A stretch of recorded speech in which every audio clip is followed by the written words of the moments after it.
But realize, young ladies, the best thing is to leave your life in the hands of God through his prophet. America's scariest cult is in a small town in Arizona, where child trafficking, arranged marriage, and having multiple wives is the norm. You know, because I ended up with 35 siblings. This town is ruled by the FLDS, or the Fundamentalist Church of Latter-day Saints, the most extreme branch of Mormonism. Its members idolize a man named Warren Jeffs, a religious leader on the FBI's most wanted list, who is now serving a life sentence in prison for sex crimes against children. I want to learn more about the dark side of polygamy in America, so I'm driving to the FLDS headquarters right now to talk to survivors and expose the truth.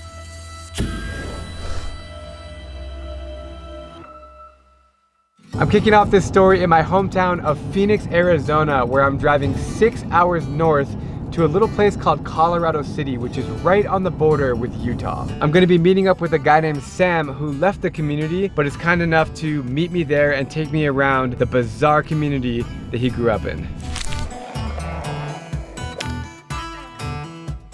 After 6 long hours, I have finally made it in Colorado City. Man, Arizona's a big state. Woo! First impressions are bland. Not a whole lot going on out here. I'm meeting Sam up at the park, the only park in the community. There he is. What's up, man? No, man. Great to meet you. How you doing? Great, great. Welcome to Colorado City. Thanks, dude. All right, so Sam, this is like a park. This is just a park. This is the park. This is Cottonwood Park. So this is where, back in those days when I was a kid, all of the big events were held. It wasn't the same as when Warren took over. Right. When Warren took over, everything came collapsing down. What year was that? So he took over in about 2002. So when he took over, that was like a huge thing. Oh, it was. Well, because his father, Rulon Jeffs, was the prophet before him. And Rulon Jeffs was very well respected in town. What do you mean by prophet? Like Jesus prophet? Well, not quite, although some people would say that they are just as important as Jesus. But yes, so they were the prophet, meaning the leader of all of the people. They claimed to be talking for God. And I mean, I remember Warren Jeffs standing at the pulpit preaching to us, and he would sit there and pause for a minute and kind of bow his head. And my parents, especially my mother, would tell me that he was receiving revelation in that moment. Really? That God was saying, this is what you need to say to your people, and then he would say it to us. So he was claiming to speak for God directly. It gives me the goosebumps because of just thinking about the power. It's almost like totally engulf a community and they are the Lord to a community. 100%, right? Yes.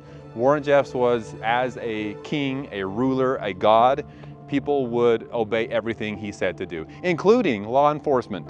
Including that were local here. The FLDS church owned this city. Yes. Until when? The UEP stands for the United Effort Plan, and that was put together by the FLDS church as a trust that owned all of this property. Got it. And of course, guess who was the leader of that trust? Warren Jeffs was in charge, right? He owned everything. You mean he, as a person, literally owned it? He was the owner, the landlord, everything. Yep. The boss. He made all of the people, they're very industrious here. A lot of people have or had big companies like construction companies. Right. And he made all of them sign those companies over to the trust so that he could even own that. So did anyone feel like they were being scammed, or they just went with it? No one felt like they were being scammed, including myself, until you left. Mm-hmm. Once you left and looked back, then you realize, oh, what the heck was going on there? It's so weird this is happening in my state. I mean, I grew up in Phoenix. Like, we're from the same state, but this is like a world away, man. Right, right. You get this lesson today, young people. We have to teach you how to think and how to live in a pure way. So this is it. This is the famous meeting house, which you can see is being torn down and redone. It's kind of cool. It's a bittersweet thing because this meeting house is so iconic to me and to this community because of all of the memories here. I mean, meeting was a big part of being a member of the FLDS church. Every Sunday and every Saturday we would hold meetings here. Now, the cool thing is the community is turning this into a community rec center. That's why you see some of the demolition happening here. You see these back doors? Mm-hmm. These back doors were the back doors that leaders of the church would escape law enforcement. So like Warren Jeffs, like I said, was on the FBI's most wanted list. And I remember very specifically one day we were in a meeting, and it was during the closing prayer, and all of a sudden we heard just a loud commotion from the doors right over here, which we'll see in just a minute. And we had bodyguards, FLDS bodyguards, not allowing FBI or law enforcement to come in. By the time we looked up to see what was going on, all of the leaders of the church were gone off the stand. They were gone, and they disappeared out these back doors here. That are now ripped up, yeah. Yep, and jumped on their vehicles and went down into the creek that runs through town and escaped law enforcement. They had a plan. Fascinating, man. Yep. These were the doors right here. The door that you see propped open, Yeah. where the law enforcement tried to get in. Hey, check this out. Those look like bullet holes to you? Yeah. Are they? If I had to guess. All right, we can't go inside, but we can get a look from here. There it is. It's cool that you have these mountains that are just surrounding the town. They're not in the distance. It's like I could walk there. Yep, well, it's funny you say that in front of this mountain here, because that mountain there is the very mountain that we were not allowed to hike. Oh, as a kid? As a kid, and no one was allowed to hike it because we were told, I'm not sure if you're familiar with the Book of Mormon. Yeah, I'm familiar with it, yeah. Okay, so Book of Mormon is a scripture along with the Bible, and in the Book of Mormon, they talk about these robbers, these evil men that would go and steal and kill, and they were called the Gadianton robbers. We were told that that mountain right there still possesses their spirits, and that if we hiked it, we would either be captured or killed. Maybe there was something hiding in that mountain from leaders, and so that's why. But anyway, after I had left the church at age 18, I came back a couple years later and hiked the mountain just to prove a point, and here I am. Did you find anything? Well, I mean, I guess, would you know if you're possessed by a spirit? Maybe. I'm just kidding. This video is about to turn really sour. Yeah, I'm just kidding. No, I know. Is it weird to be walking around this town right now? Well, I was just going to say that, and especially right here. I mean, we walk on this parking lot. This used to be packed full of cars. I mean, every single Sunday, you couldn't find a spot, so you'd have to park down the street and then walk into these doors right here. And these doors that now just look like, yeah, this is just some abandoned weird building. When we were going to church here, we were told that if we could see the evil angels waiting for us outside these doors after hearing the word of God and the prophets speak, we would never dare walk out those doors, because they were there trying to tempt us and convince us to do bad things. And so that's a way they convinced us to try harder, to pray more, to be more obedient, and those kinds of things. Dude. All right, so where are we heading now? So now I figure we will head to the home that was being built for Warren Jeffs and his many wives. But he never actually stayed there because it was completed after he was in prison. Now, why would they continue building it even though he was put in prison? Because the FLDS people believed for many years, and still believe to this day, after Warren was put in prison, they were told, and we were told, that he was going to break free, that God was going to break down the prison walls, and he would come back and lead. Let me tell you something, he ain't getting out of that prison cell. No, he is not. But they believe to this day that he is. And they believe, like 1,000 people, 1,000,000 people, 5,000 people, who's they? So, well, that's a great question. When I was out here, there were between 10 to 15,000 at one point. Got it. At this point, people that strongly believe in Warren Jeffs as the prophet and would still do anything he tells them to do is about 2,500. And they're in Texas, right? No, they're all over the place. Okay. But Warren doesn't have communication anymore with these people. Well, he does, unfortunately. Really? He's been writing what he calls revelations in prison since the moment he was put in there. And during the time of COVID, he would call and preach to his followers for hours on the phone. And they would sit there and listen to him. This is not a test.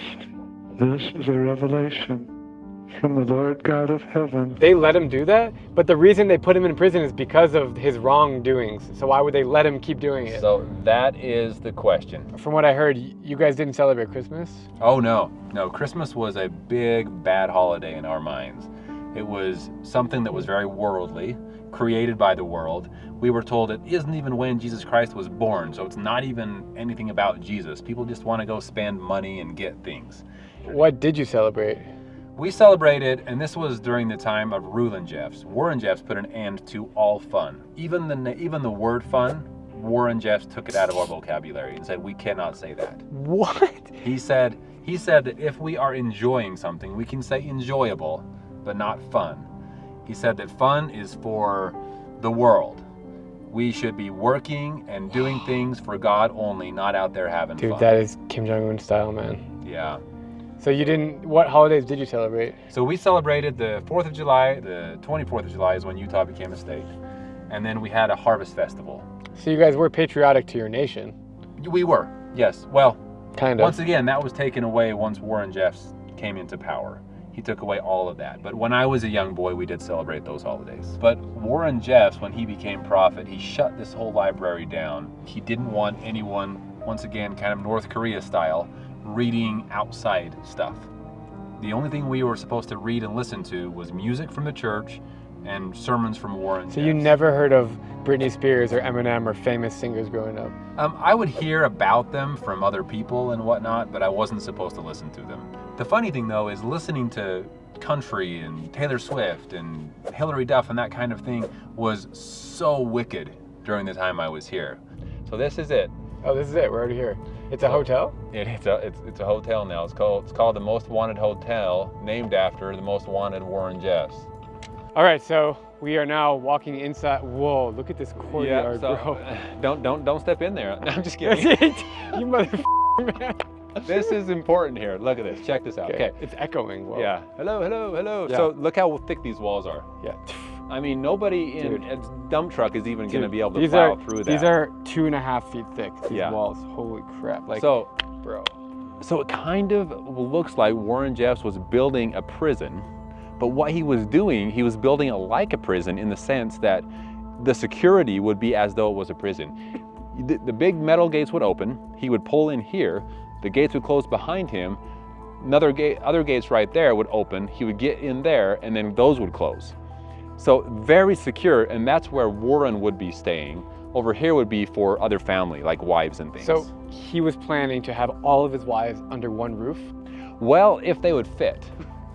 Honestly, I'm not sure they would, because 80 is a lot. And that's the thing too, is though he had about 80 wives, the town, I was living here during that time, I had no idea that he had that many. It was all kept secret. You thought he had 4?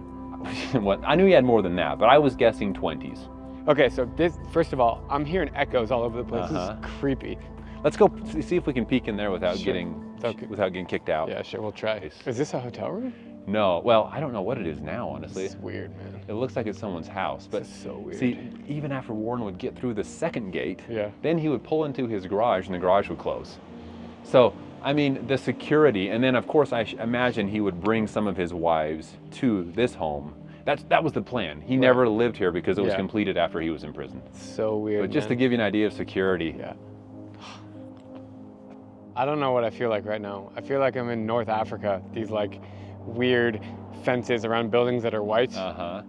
Well, and something that you'll notice as we drive around town is there are some walls around properties, but not as many as there used to be. Got it. A lot of the walls have been taken down now. It's a nice house.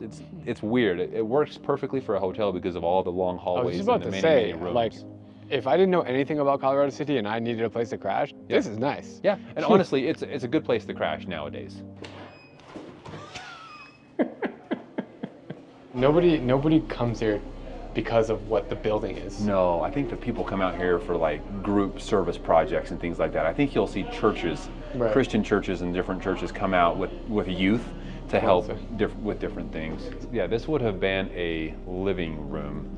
So stages actually were pretty common in big homes as like a place for people to perform. For some reason, it was common in the FLDS for families to get up and do performances like singing or not sexual instrument. performances. Well, you know, like all these hallways. This is very common in a big polygamist homes to have big long hallways with just rooms all the way down to fit people. Do you get like weird feeling being here?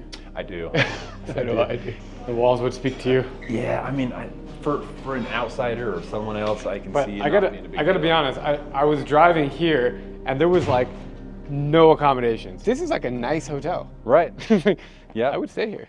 So this here is Hilldale, is what we call it. In fact, there's Oh, not, this is Utah? well, yeah, we're in Utah now. Oh, I didn't even know we're in Utah. Yeah, we're in Utah now. So there used to be a huge gate right here, so now we can drive in, so I'm just gonna do that and see what happens. But it used to be the clinic where all of the women would come and give birth to their children. Really? This building right And here. they probably have a lot of births, so they were pumping yes. them out. Yep.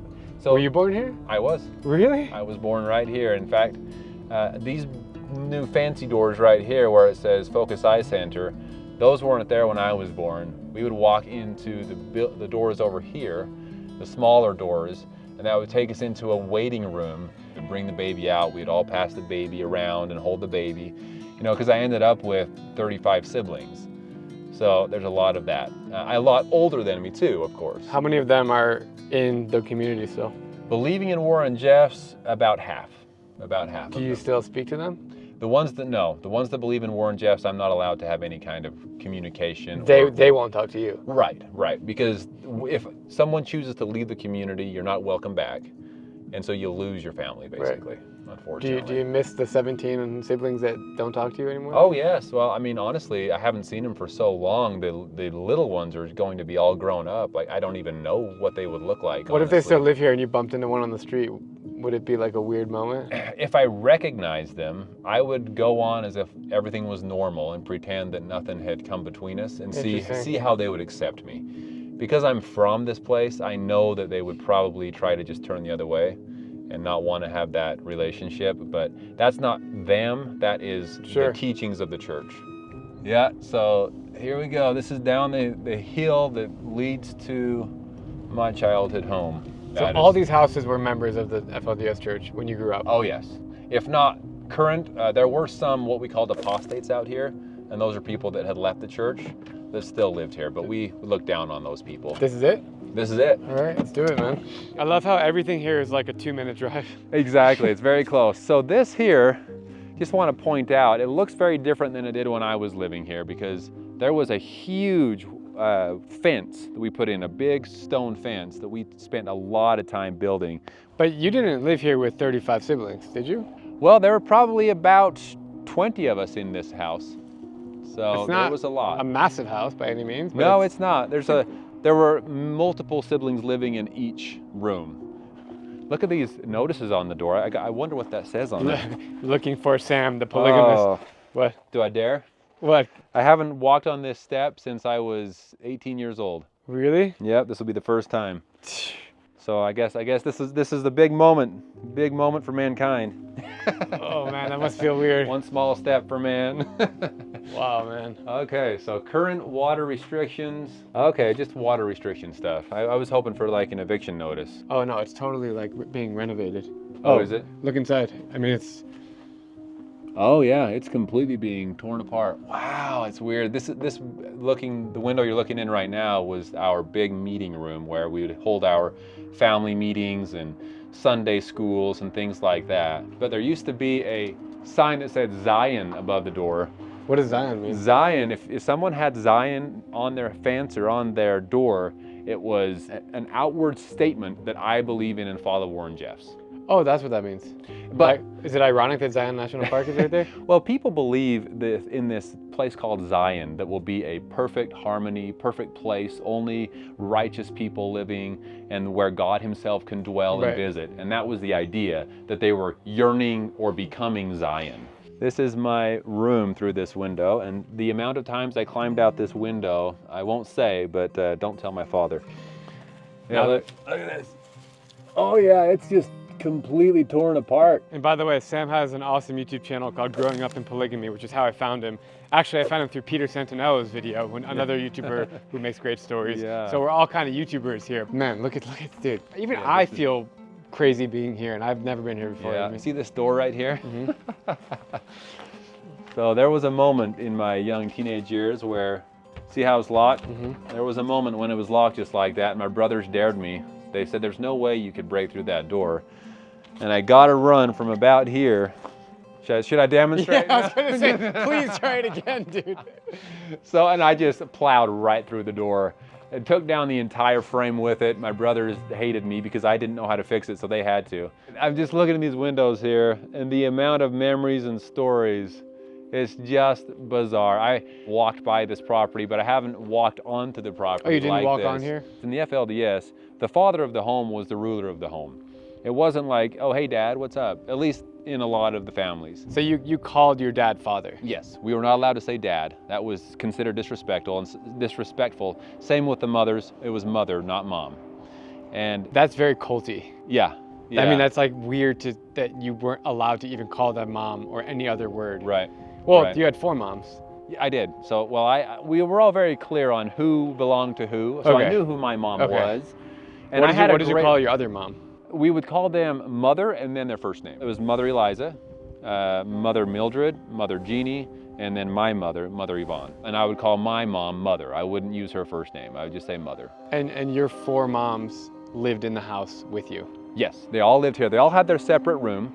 Father had his separate room. Father never slept in the mother's rooms with them. I never saw that. And I know that things like that were very secretive in the FLDS. Right. We weren't given any type of education on sexual stuff at all. That just wasn't a topic. But I know that sometimes the mothers might go to his room, but the mothers a lot of times, in a lot of cases, would have young kids in their room sleeping with, like the infants would be in the room with the mother. Did you have any clue that the rest of the world doesn't live like that? Yes, when I got older, we would actually start doing construction jobs outside, like in the surrounding cities and different places. So we would meet other people. Okay. Now, we thought they were the strange ones, of course, you know, and that we had it all figured out, but it was, you know, it was just an interesting switch when I left to realize, oh, where I came from was the strange. Right. And most of the world doesn't live like this. Was money ever an issue with that many kids? It was tight. We weren't allowed to walk into the kitchen and get a snack. Oh, interesting. So food was at a certain time, you would come get food at that time. I got into a lot of trouble because as a growing boy, you know, reaching this height, at one point I had to eat a lot. Or I thought, you know, I was always hungry. Was it like rice and beans food? It was a lot of that kind of thing, like beans, rice, we would do lots of stews. A very common one was bread and milk. Interesting. Ever heard of that? No, you dip the bread in the milk? No, we would actually break the bread into pieces, put honey on top of the bread, and then milk, and eat it. And yes, it was soggy in 3 seconds, but we would eat it anyway. So the answer to my question is, you did not grow up wealthy. No. You didn't have a lot of money. No, we did not. Did you ever experience like fights and childhood trauma in this house? Oh yeah. Well, fights between siblings and things like that. Among mothers. The mothers were pretty dang good at keeping their opinions to themselves. And that was kind of a part of the culture. The father was in charge and the mothers would obey and enforce the father's rules. Right.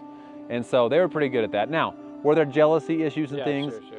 Yes, there were. But as far as siblings, with that many siblings, yeah, we fought. And like, you being the rebellious one, like if you did something wrong, like if you snuck out of the house, would you just get whacked, physically abused, or what would happen to you?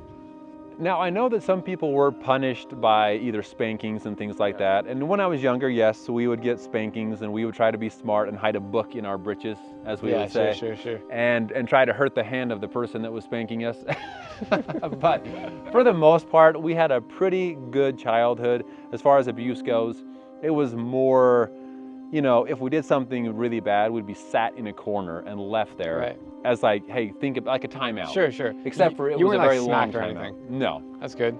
No. And there was a lot of abuse in the FLDS, but thankfully, in my own experience, in my family, it was not. Good. As we walk through the quiet streets of Sam's old neighborhood, the past weighs heavily on our minds. The old buildings are reminders of a life once controlled by the strict rules of the FLDS. From Sam's childhood home to the remnants of Warren Jeff's compound, each location holds a piece of what was once a thriving Colorado city. But there are more spots around town that Sam wants to show me so I can better understand what it was like to grow up in this cut-off society.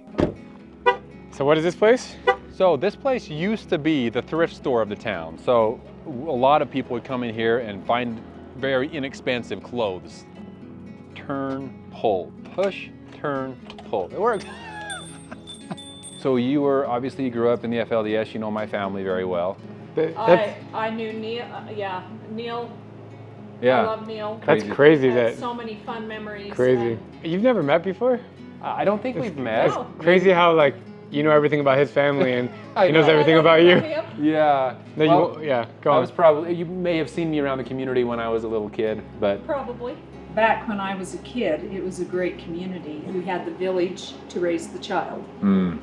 You know, and people were just congenial. I mean, we worked really well together. And religious stuff started to get in the way, and it started separating people and feelings. And did you know Warren Jeff?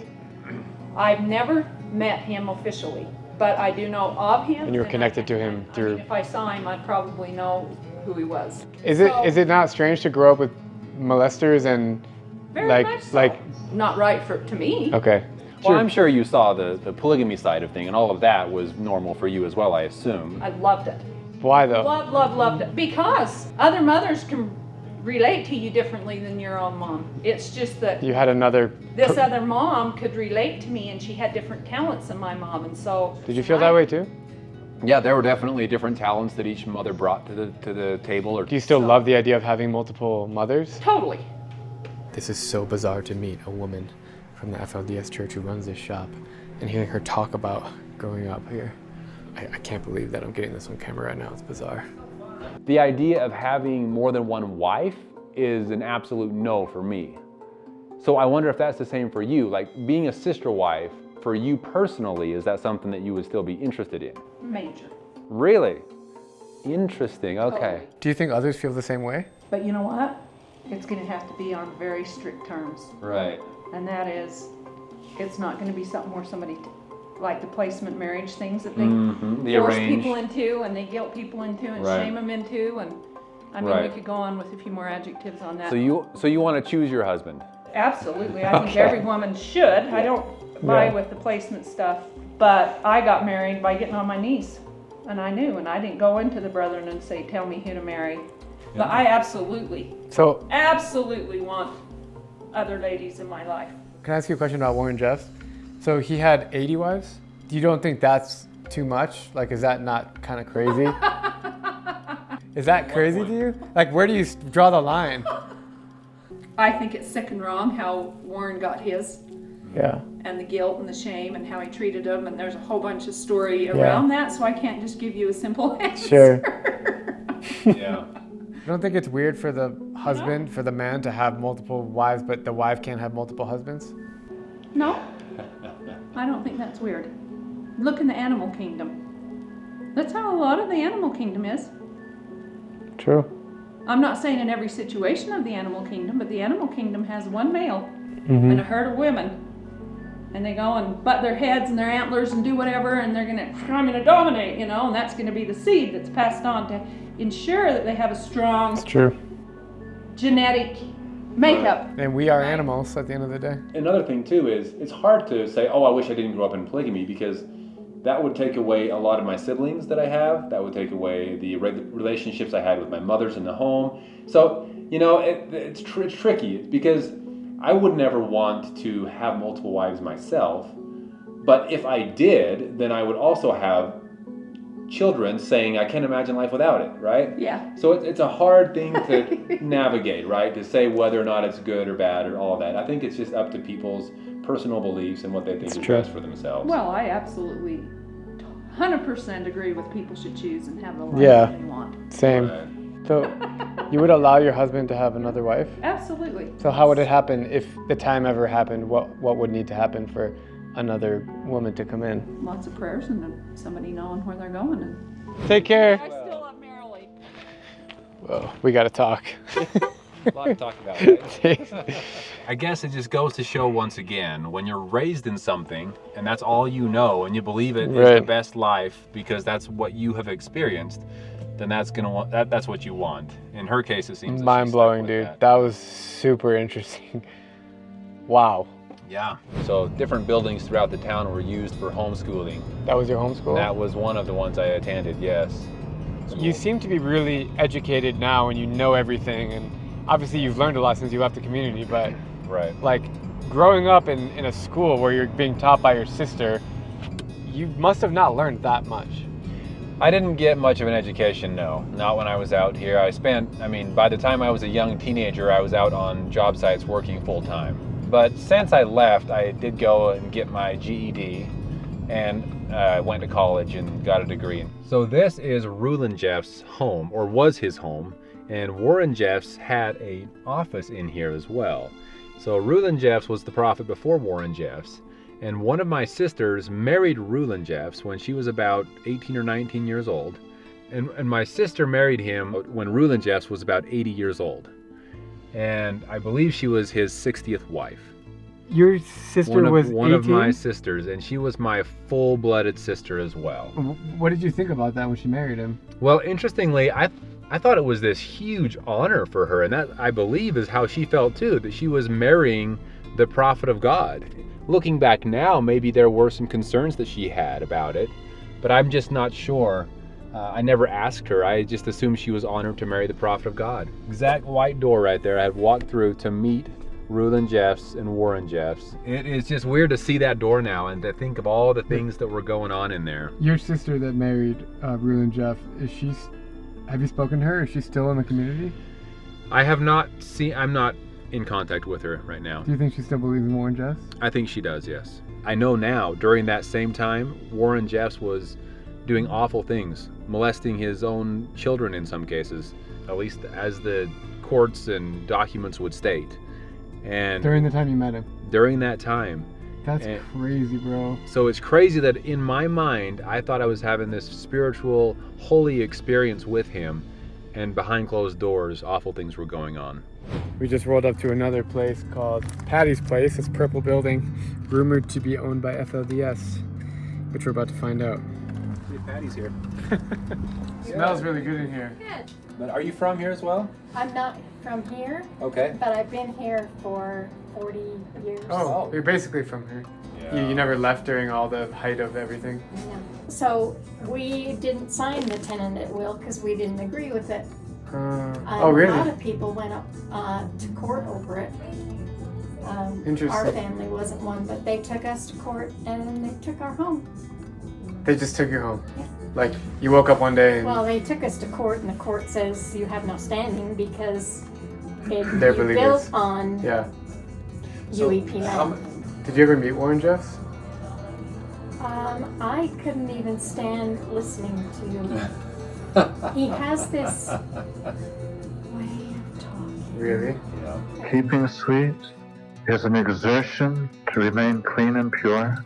And if you're not keeping sweet, then you're not pure. Our conversation with the woman at the shop leaves us in shock. Her story peels back the layers of the church's grip on its followers, highlighting the devastating impact of Warren Jeffs' rule. Reflecting on this journey, it's clear that the FLDS operated not just as a religious community, but as a cult, a system designed to control and manipulate its followers for the benefit of its leader. The scars of this toxic environment run deep, etching themselves into both the physical surroundings of this town and the psyche of those who once called it home. But despite this trauma, we encountered a few people who give us hope for the future of Colorado City. We're about to meet up with Warren Jeffs' 65th wife for a rare interview, as she reminds us that in the face of so much destruction, there is room for redemption. Well, this here is Warren Jeffs' old home. And I met Warren Jeffs himself in his backyard here. I helped my brother do the landscaping and things like that. That's so bizarre, dude. And so, yeah, I met many of his wives. I met his brothers. I met him, Warren Jeffs himself out here. He was playing tennis one day in his backyard. And so, yeah, we would see him around. It's definitely a mansion. It's definitely bizarre. Every time I come back, just the feelings of being on the property that Warren Jeffs himself lived at. It's just so crazy. Yeah, this is wild, man. Hey, there she is. Hi, how are you? Drew, Brielle, how are you? Pleasure to meet you. Good to see you too. How are you? I'm doing good. I've heard so much about you. Thanks. Thanks for having us here. Yeah. Once a symbol of oppression, the 44-room mansion that was occupied by Warren Jeffs and his multiple wives has undergone a remarkable transformation. The Dream Center, as it is now called, is a sanctuary for people fleeing the church. Led by Brielle Decker, Warren Jeffs' 65th wife, the center offers transitional housing and education, combats addiction, and aids victims of human trafficking. To me, it is crazy to think that the home that once trapped Brielle now helps others get out. How long did you live here with Warren Jeffs? 4 months. Okay, so 4 months with Warren. And Well, he wasn't really here, but his family was. okay, at that time he was kind of on the run. Yeah. Okay, gotcha. I married him after he was the prophet, so he was already on the So run. did he go on the run almost immediately after he became prophet, or was it a little bit later? It was almost immediately. Okay, that's what I thought. So like 2002, 2003. Yeah, it was September, and then my birthday was in November, and I married him in January. Okay. So I turned 18. I was just about to say, how old were you when you married him? Yeah, I turned 18. So the fathers had a lot more say, kind of before that. Mm-hmm. When Rulon was the prophet, they could tell the prophet when their daughter was old enough or when they Right. felt like they were ready.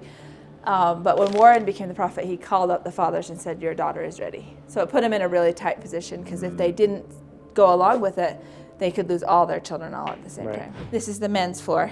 The men stay down here. Like, are you talking about currently staying or before? Yeah, Okay. and before the boys. Before.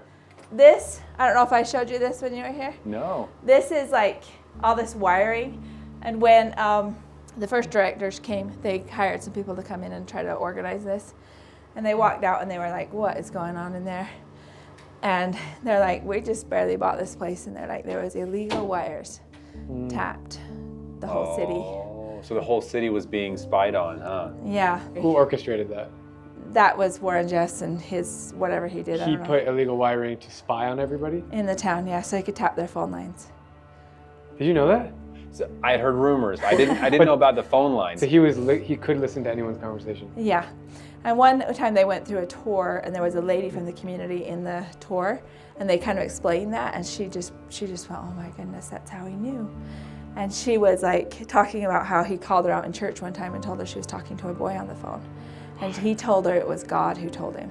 Of course. And so she believed this whole time that she was denying God and running from God and all this stuff, and then she finds out later that he was just tapping the phones. But it just goes to show that that's how he was able to convince so many people that he was hearing from God and he was being directed by God. He was just listening to them. He was listening in and spying on us. I feel like it's so manipulative, and also like how he would watch the news and tell everybody else not to. He had so many tactics. So how does that make you feel though? Me, I feel like it's really sad to think about like how many people were like basically deceived because he was lying to them, you know. Yeah. But when you were married to him, you didn't know he was lying at all. You thought he was. Well, I learned in about the first 2 years, he didn't line up because he acts different than he teaches. You couldn't talk about it. So like the day I married him, I started seeing red flags. Oh. Yeah. Like what? Do you mind me asking? Well, he sent me home on the first night because I hesitated to get close to him, and I was like, well, it's my first wedding and his 65th or whatever, so he was just really angry at me, and I didn't know why. Later, I figured out he was punishing me by sending me home. And then the next day, he sent me to a few meetings, and one of them was a secret meeting that he talked about when he took his children from this property, because this is where they lived before he became the leader. He said that he was taking them away from this property because he was running from the law. He didn't want to be questioned by the law about where he was. So I started seeing red flags right off, but it took me a time to give up the God that I'd been taught about my whole life. And so I went to Alta Academy. My first grade teacher was his first wife. So I don't have like the same type of story as the people down here. Most people down here talk about how when Warren Jeffs became the leader, there was a big shift. Mm-hmm. For me, there wasn't really a big shift because we had been groomed to believe he was going to be the next prophet, basically. I became a target really fast in his family. And he put me on a pedestal and said, don't be like her. And so it was really bad. So you were the unique one. Yeah, because I didn't want to follow along with all of his stuff that he was doing. And they didn't know why. The rest of the family just figured I must have done something bad. Interesting. And Warren Jeffs doesn't have to have a reason. Were other people targeted besides you or just you? I don't know because I was in survival mode. Like I was fighting for my life every single hour sometimes. Like you thought you were actually going to die? They threatened me at times. It sounds like you got treated a lot worse than his other wives. I think I was his most hated wife. And I like it now. Yeah, I was just about to say, definitely a secret closet, yeah. What's happening in This here? is under the front porch. What does that mean? So like it was a secret room and these things, there's a latch under it, you can't see the latch. What do you think was kept back here? I think of records. Oh, the records of the church and And the stuff? marriages and all of that stuff. And there was, when we first got here, I don't know if it's still there, but there was a tape down there that said masks on it. Yeah. So you asked what things were found, and they were the documents and recordings and all the things that Warren Jeffs had his scribes and had people record of the abuses and things that he was doing to underage women or girls. Did you know the 12-year-old? I did know her, I met her before, but I wasn't in the room when all that stuff happened, but I did go into the introduction and figured out what was going on, and that's when I fought him after that. Yeah. So I think I was the only wife that successfully avoided him after that because I did see women crying. I did see mothers in really tight positions, like you think about the littler kids on the property that they already gave birth to, and he's bringing them now because they're worthy now to come see their kids after this long space of time. And they're put into this really traumatic situation, and they have to choose if they're going to follow along with abusing these 12-year-olds and leave their kids in a vulnerable situation, or, you know what I mean? Yeah. If they leave the property, so if they fight Warren Jeffs, they leave the property and their littler kids are more vulnerable. All right, this was his room? Yeah, this was his room. It's super small. There was extra padding, extra soundproof. Yeah, right here, the bar. On the bottom of the door here. This is the only intercom with an on and off switch in the house. So he had power over the intercom. Everybody else couldn't talk in it, where he was the only one that had the power to talk. Have you guys searched like all the little parts of the wall? He's probably in his prison cell, like with an earpiece in. Yeah. How many of Warren Jeff's 80 wives did you know personally, or did you meet? I knew all of them. Like, were you ever together in one room? I don't think so, because he had them spread out. But was there drama amongst the ladies? I'm sure there was, but like I said, I was in survival mode most of the time. So a lot of them I don't think dared. Do you think some of them are nice? Were they like friendly with each other, or they're kind of like, nah, I don't want to be your friend. Like we compete. Like it depends on who it is. You kind of get to know their characters and what things stay and what things kind of fade over time. Right. You kind of learn patterns really good, because we moved a lot, but we didn't move like people out here to a new location with new neighbors and new environment and new resources. Right. We always had the same people. And when you're with them in person, are things feeling normal? For me, it was different than most of them. Like for me, I actually would hide from him. I would go in the closets and close the door and read. You must have been the only one doing that. I don't know. Yeah. But he was always, I wasn't really attracted to him. So like when I would walk in the room, it would like freeze. Both of us would just like freeze, and it kind of created a tension like immediately. He was so mad about that, because I was his wife. So like that's not supposed to happen. Why did you feel forced to marry him? Because it sounds like from the get-go you weren't interested in him and you didn't care about him. So why did you marry him? Well, I married him because it's arranged marriage, and when I went in to talk to him, I had like premonitions as a child. Like I believe there were premonitions. Like I would dream that I was in a darkly lit room, like dimmed the lights, and Warren Jeffs was in the front. And it was weird because the prophet was ruling, and he would ask me, "Who do you think God wants you to marry?" And I would wake up every time at that point. When I got closer to being 18 years old, I worried that he wouldn't just tell me. Some people he just tells. And so he'd put it on me. And what happened when it was a darkly lit room, he was the one sitting there because he had just become the prophet. And he said, "Who does God want you to marry?" And it just like, I turned away and I said, I wondered if I was supposed to go in the family with my sister. But when it actually happened, I just said, I wondered if I was supposed to go in that family. He said I had a strong testimony. He had the ultimate say in every marriage. But it was kind of like a catch-22, because like, he also had the doctrine of like, if you ask to marry him, it's like a really bad thing. Right. But if you lie to God, but he's the one that groomed me, because I didn't want to lie to him, because that's also a punishment. He didn't even ask me if I wanted to. He just took you to the wedding ceremony? Yeah, he called in his brother. He said, let's get my brother, and he called him in, and because my father was there, my mother never got invited to the wedding. So that happened the same time that question he asked you, then you went straight to the ceremony? Yeah, he didn't ask me if I wanted to. He just said, "Who do you think God wants you to marry?" And he's like, "Oh, you have a strong testimony." And you just like went with it? Well, I didn't want to you can't just... Yeah, you can't. Well, I could have said no at the ceremony, but like I knew the punishment would be outweighed. Like if I deny the prophet, the punishment could be I'd never get married. I'd just stay in my father's home, which wasn't. When you got married, were you emotional? Like at most people's weddings, they like... I was in shock. Yeah. And then you got married, and then you walked out of the room and you were like, no, oh my he God. sent my father, he sent all the people out. And then he turned to me and he said, "Come sit on my lap." And I just hesitated, and that's when I saw the anger in his face. That was the hesitation that you were talking about before? Yeah. It is just bizarre to me to think that his way of getting so many people to marry him, so many young girls or young women to marry him, was simply by forcing them to think that it was coming from God. Yeah. Yes. And then him just forcing it upon them without any question or hesitation. So it doesn't sound like it was much of a choice for any of these 81. Well, yeah, I don't maybe think the first couple, I don't know about maybe. those. I don't think so. And a lot of these 80 wives are still idolizing him today. I don't know if they are. I kind of wonder if they really do, but they are claiming they do. What do you think? I've talked to a recent inside source. Yeah. I can't say names here, unfortunately, but that there are still a large amount of wives that are still waiting for him to break free from prison and come be their husband and prophet again. Yeah. And that they are still hoping and holding on to that. Well, they can't tell everyone. Yeah. Unless they make a change. Right. But like the real thing is like I think he scared them pretty bad with what he was doing. Sure. And he told them things like, "You're an accomplice, the world doesn't want you. stuff like that. So like they really believe, they don't know anything else. They think if they come out here, they're going to go to prison. Right.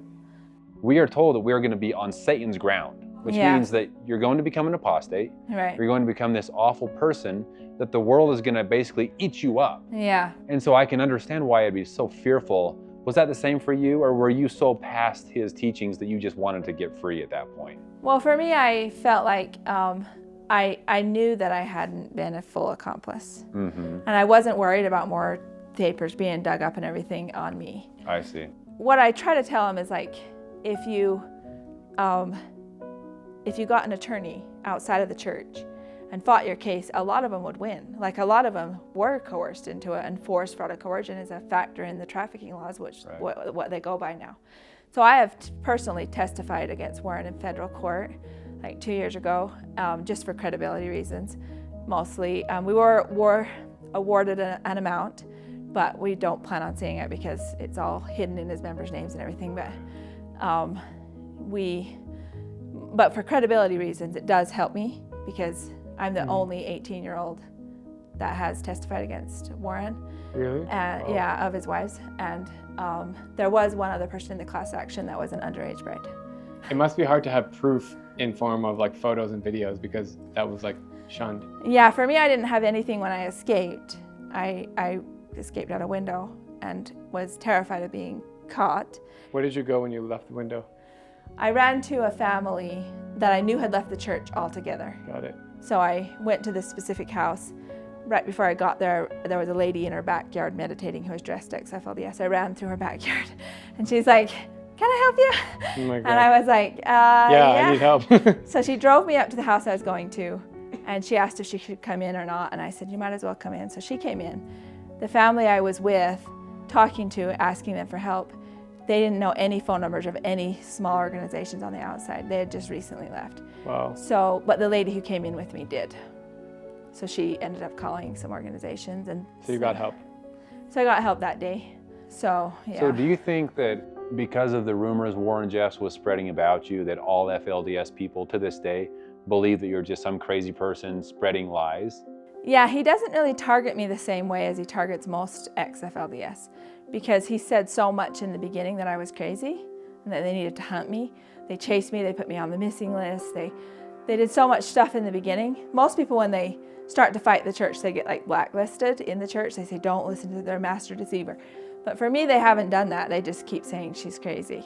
But even though I was awarded the house and this is now a recovery place, they kind of attack the house situation, say it was stolen from them. And they kind of even blame so the activist that took me in, later on, her name is Kristen Decker, she legally adopted me.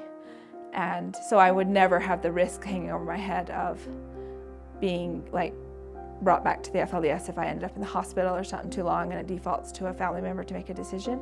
Now it will default to my husband or my adopted family. You're married now? Yeah, I'm married. I've been married like 7.5 years. Congrats. Yeah. Things are looking up for you. It's And amazing. you're totally non-believer in everything that you grew up believing. Right, but I do believe in like Bible more. Yeah. Yeah. When you married Warren Jeffs, Yeah. did you change your last name to Jeffs? Not legally.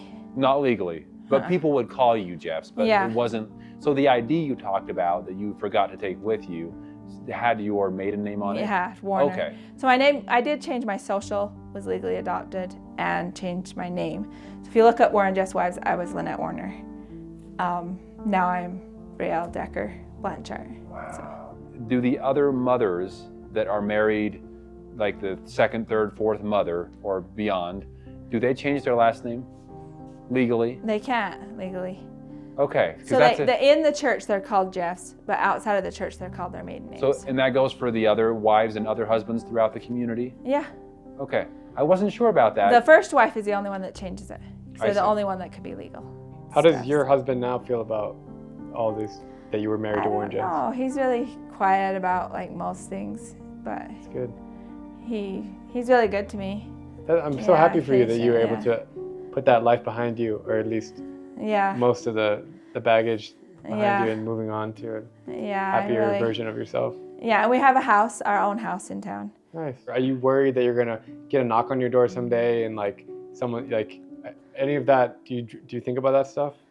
I do. It's impossible not to think about it, I think. But it's not like I live in fear. You know, I just do the best I can, and, you know, whatever happens, happens. Because there's always going to be angry people. There's always going to be people who don't see it your way. But the fact that you're public and willing to speak about this on camera means that you're putting yourself out there, but they don't consume social media, and they probably won't even see these videos. But the ex-FLDS do. And there are some ex-FLDS who disagree with some of the ideas that I have, which is fine. Right. Yeah. Well, and there's also some active active FLDS people that still follow Warren Jeffs that do scour the internet to look for these people that are talking about I stuff. feel like if you do the best you can, that's all anybody can do. Totally agree. I'm with you there. People ask me that too. Are you afraid for your family and your life? And I say, what's the point in living in fear? Yeah. We're sharing messages that need to be shared. We're trying to help people where we can. And I think you're doing the same, and you've done a great job at it. Thanks. So have you. As I leave Colorado City, the echoes of its past still linger. But this isn't just a story of a cult's downfall. It's an account of a place once dominated by fear and control, now fighting for a future filled with hope. The survivors I met inspire me to keep making videos about marginalized people. The path to healing is long, but it's lit by those who refuse to be silenced. From the Hasidic Jews of New York to the Mennonites of Wisconsin, America has so many interesting religions. But visiting the remnants of Warren Jeffs' empire is truly shocking, and I wonder what the future holds for the FLDS. What do you think about this story? Let me know in the comments down below, and thank you so much for watching. I'll see you guys next week.